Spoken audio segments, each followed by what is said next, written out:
Well, hey guys, it's me, Horatio with Sozo Consulting, and I got something great for you guys. It's a 14-day intermittent fasting reset. But before I go any further, I just want to say the information that I'm sharing with you guys is not meant to diagnose, treat, or cure any disease. So let's get back to it. Me, myself, I do intermittent fasting almost on a daily basis. Some days I miss, but other days I use it and it's beneficial for myself, especially in my advanced age. Okay, so intermittent fasting is not a magic fix. It's not for everyone. I know a lot of people want to try it, but it's not a fix for everyone. Within a 14-day period, if done correctly, it can improve metabolic flexibility, reduce inflammation, and help the body reset itself for better energy usage. Okay? That sounds great, doesn't it? I know. So let's talk about intermittent fasting and what it actually does. So, intermittent fasting, as I mentioned, metabolic flexibility. What does that mean? It allows the body to use the energy differently than it has used it in earlier times or previously, okay? Insulin sensitivity. When you eat something, the insulin from your pancreas comes out, takes the blood from your bloodstream, and transports it into your organs and your muscle and your body tissues to be used for energy, all right? Now, what about cellular cleanup? Cellular cleanup is called autophagy. What that means is it cleans the body's cells during intermittent fasting, not eating. Now, intermittent fasting is not starvation. It's not. Those are two different things. You're just changing the times you eat. That's all it is, basically. Okay, it also helps your digestive system or your GI tract rest. So if you're eating all the time, your body can't rest. Your digestive system can't rest. And so it wears out and wears down faster, okay? We don't want that. So what can 14 days do for you? Well, in 2 weeks, many people notice energy improvement, reduced cravings for sweets, carbs, fats, and sugars, better mood stability, less bloating, and mental clarity. Meaning you don't have to ask that question over and over again that you just got the answer to. Okay, you think clearly. So it also works with maintaining your weight or helping you lose weight as well. And we all want to do that. We want to get back to that high school weight if we can. Some of us do, some of us don't. Just have to be real about that. You have more steady energy, fewer cravings, and clear thinking. Once again, you want to have clear thoughts, and especially when you have to memorize things or get from point A to point B, you don't want to get lost. So, you have to use the right window when you're intermittent fasting. Don't start with extreme fasting because you end up starving yourself and you hurt your body. Your body starts eating its muscle tissue and good tissues that it needs to stay healthy. Some people use the 12 and 12 routine where you eat within a 12-hour window and you fast in a 12-hour window. Others use the 14 and 10 where you fast for 14 hours and you eat for 10 hours in a 10-hour window. Others use the 16 and 8. Others go even harder and use the 18 and 6. And you have some super troopers that go 24 hours without eating. So you will find yourself within those times, okay? But anything to start helps when it comes to intermittent fasting. Now, you want to progress slowly. I call it going slow and low. You know your body. You're an expert at your body. Always listen to your body. Be consistent. If you go 3 days in a row doing it correctly and you fall off, don't beat yourself up about it. Just start over. Okay, we're not here to shame anybody or tell someone that, they're less than. That's not what this is about. It's about us walking together and working together to get to the goals that each of us want. Okay? Now, what breaks a fast? A fast is broken by calories, not by water. Now, in drinking your water, You want to drink clean water. If that's distilled water, go for distilled water. If that's reverse osmosis water, if that's your thing, and drink that. But you want water that doesn't have other things in it. It just should be plainly H2O, okay? Also, you can drink black coffee without cream or sugar or anything such as that. Plain tea, not the boba teas and the other things that people find to be popular these days.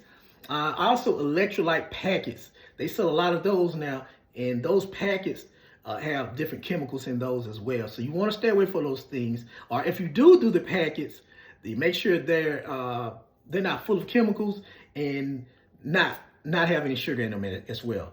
Excuse me. Now stay away from the sugar, creamers, and the snacks or junk food because they're ultra processed. Make sure you read the ingredient label on the back of anything anyway. If it has more than 2 or 3 ingredients, then you might want to leave it on the shelf, okay? So what do we eat to support our fast? So fasting only works if you eat well or eat healthy, basically. You want to look at your proteins first. You want to use clean proteins such as pasture-raised eggs, meaning that the chickens are always out in the fields eating worms and beetles and bugs. Those are chickens you want to eat, and those are the eggs you want to eat. That's my preference. But sometimes those eggs are highly, they're very expensive. So some people may go with cage-free eggs or the other type of eggs, organic eggs, as they say. But those are less healthy than the pasture-raised eggs. But that's just my opinion, okay? Also, you want to go with fiber-rich foods,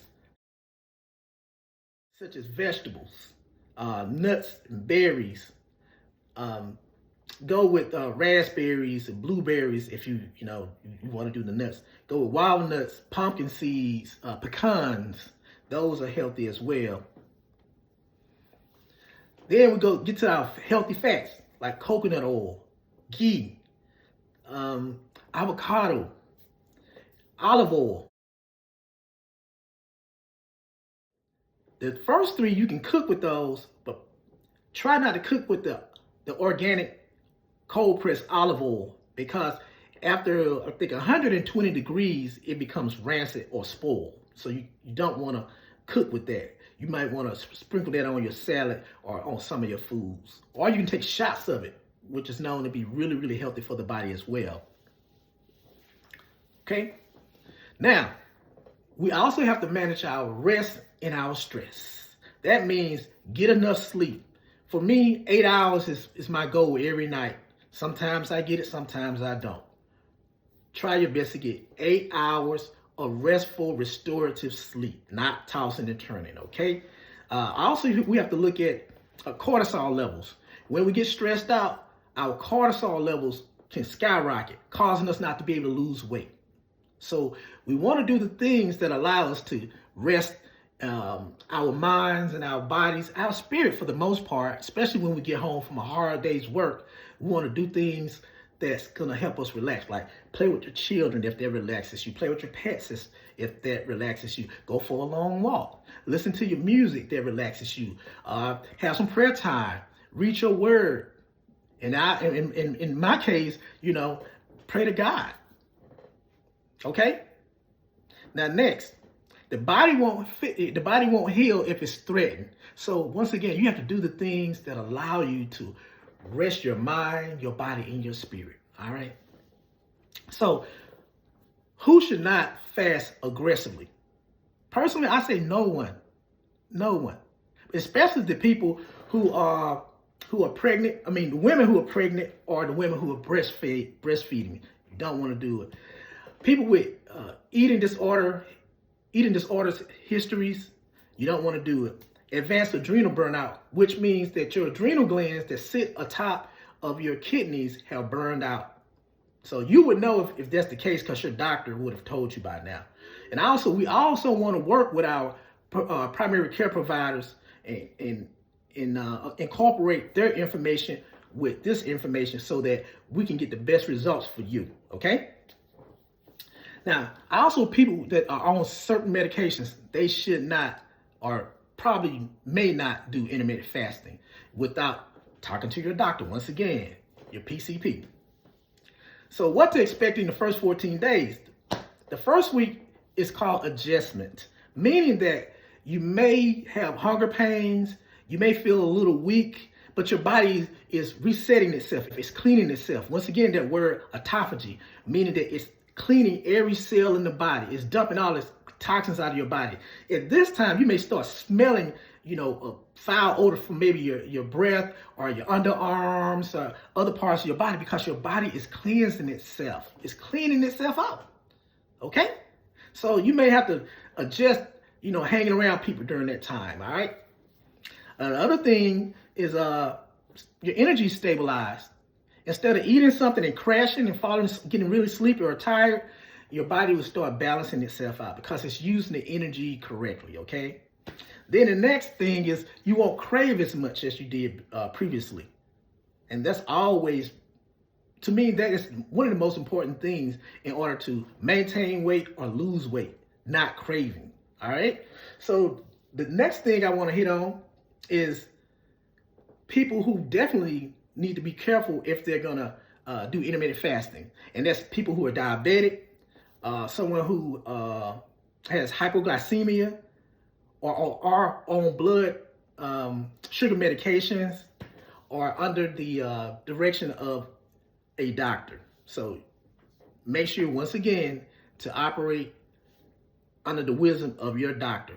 But I also realize that you two are to work together in concert to figure out what works best for you. So, in closing, intermittent fasting works best when it supports the body, not when it punishes it. So on that note, I just want to leave you guys with my journey in intermittent fasting, which is, it's been up and down, but if I can do it, you guys can do it, okay? So hopefully this information is beneficial to you guys, and as always, you guys be blessed and be empowered. See you guys later.